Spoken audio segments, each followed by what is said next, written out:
Welcome to another episode of Risk guys. This is another 4 Grandmasters fixed card game which is being played with my subscribers. Settings: Alliance is on, balance blitz dice rolls in 60 seconds per turn. This time I have the most of troops in South America, so obviously I will be going for it. I want to get a continent as soon as possible.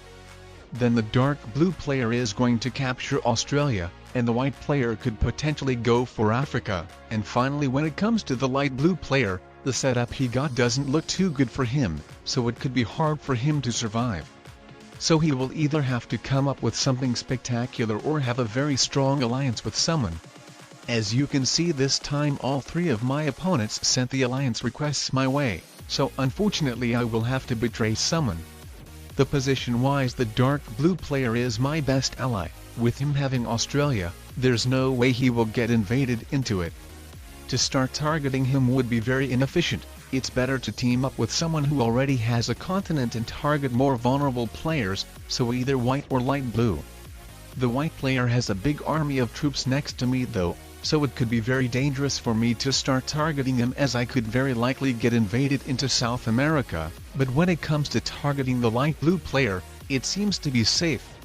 He doesn't have any larger army of troops next to me, so the only way he could do some damage to me if he suddenly traded in a set. And finally, the dark blue player is already targeting the light blue player, so that's another reason for me to target light blue if I want to get to the 3-player situation as soon as possible and guarantee being in it. For me to target white would be also the choice, while the dark blue player is targeting light blue, but the light blue player has already got so much weaker than white, so obviously he would get eliminated before white. So then with me, white and dark blue ending up in a top 3, it would be bad for me the diplomacy-wise being enemies with white. Then it would be mostly up to the dark blue player whether he wants to team up with me on white, or with white on me. So yeah, as you can see, I went with the most efficient way to get to the 3-player situation as soon as possible and helped out the dark blue player to get rid of the light blue player who just got eliminated. The dark blue player followed by invading the white player into Africa, suggesting me to attack the white player as well. And I think this is that makes the most of sense for me to do. The South American and Australian player could really take the advantage into their hands by targeting and preventing the 3rd player from having any continents at all. The blue player had a ton of territories and 5 cards though, so not to overdo or anything, I've just taken down a 3 troops territory of white. But all in all, I don't really like that the white player fortified his biggest army next to my border. It could possibly indicate for me that the white player wants to start weakening me, so I would be forced to betray the dark blue player in order that the balance of the game would be saved. And while the white player would be weakening me, it's possible that he could overdo it, or another possibility that with the majority of my troops being blocked, the dark blue player could potentially take over some bigger continent which we wouldn't immediately be able to invade.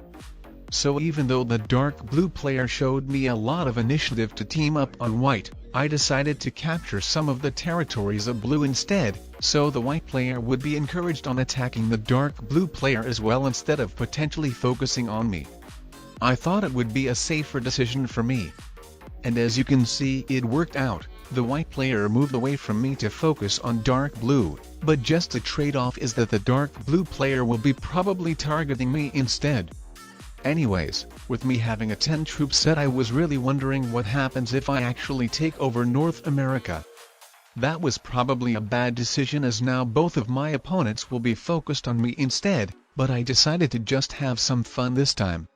I've got very lucky that the white player didn't unleash the dark blue player's army to neither of my top borders, and furthermore even blocking the bottom South American border for him with his North African army. So I assume this is what the dark blue player's angry face emoji was for. So yeah, I couldn't be more fortunate, at least when it comes to that one turn. As with both of my opponents trading in sets, I could be invaded now.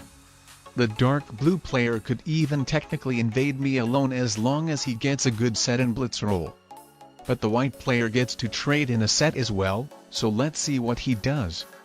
It could be kinda risky for him to invade me. As you can see, that attack made him barely alive, All he has now is an army of 12 troops and a bunch of territories made of ones, so he could potentially end up being taken out by any of us soon. Actually, I'm wondering what would have happened if the dark blue player had decided to take out the white player right now. It's actually kinda hard for me to say whether it would been a good decision or not, so what do you guys think on that? But anyways, as you can see, the dark blue player went all in on weakening me, making me as weak as the white player. Obviously we cannot let him have so much stuff, as he would get a lot of troops from all these territories and also the continents if we didn't invade them, and with him additionally having a set, he would take one of us out. But yeah, as you can see, me with white got it covered. I've gone taking Australia from blue, while white South America. Well, I had to additionally go through army of 5 troops, so it weakened me quite more, but oh well, it was the decision made by me.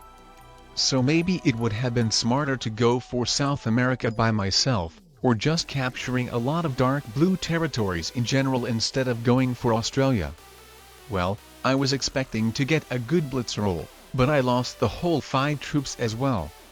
Anyways, I think it was kinda risky for the dark blue player to wipe me out from Australia, because if the white player had had a set, then he would have taken me out with all of my cards, guaranteeing himself to win the game.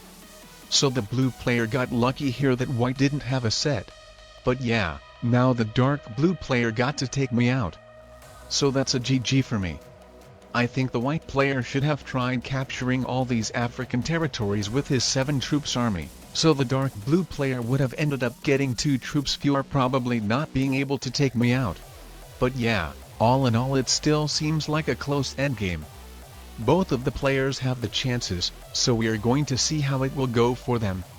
One of them might get better rolls than another one. Or also one of them might get a 10 troop set at 3 cards, while another one only 4 troops set at 5 cards, so anything could happen. But also let's not forget about the potential mistakes which could be made. So we will see. But so far I would say the blue player has better chances to prevail. He is about to decrease white's territorial troop bonus by a lot, so the white player won't end up getting that many troops. And yeah, he only got 3 territorial troops, but with him having a set, let's see how much the blue player's territorial troop bonus will be decreased. As you can see, not as much, but the white player could have ended up holding one of the continents for sure. So that was just so unfortunate to him that the dark blue player got to trade in a 10 troop set at 3 cards. With the dark blue player being so lucky, I doubt the white player has any chances to recover. So that's a GG. The dark blue player comes out as a winner.